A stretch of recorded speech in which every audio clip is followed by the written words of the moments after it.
ST कर्मचाऱ्यांच्या थकीत पगाराबाबत उपमुख्यमंत्री अजित पवार यांनी एक मोठं विधान केलं। एसटी कर्मचाऱ्यांच्या पगाराबाबत कसा मार्ग काढायचा ते ठरव असं ते म्हणाले।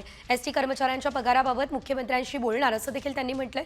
एसटीला कोरोना काळातही 250 ते 300 कोटी रुपये दिले जायचे याची आठवण त्यांनी करून दिली आहे।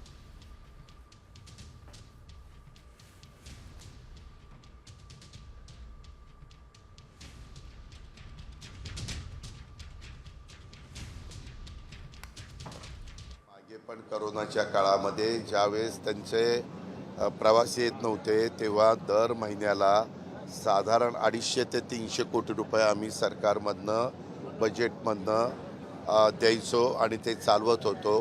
त्या संदर्भामध्ये जरूर परिवहन विभागाच्या सहकाऱ्यांशी पण बोलील, प्रतापराव सरनाईक साहेबांशी पण बोलील आणि कसा मार्ग काढायचा ते CM साहेब आणि आम्ही एकनाथरावजी वगैरे बसून ठरवू।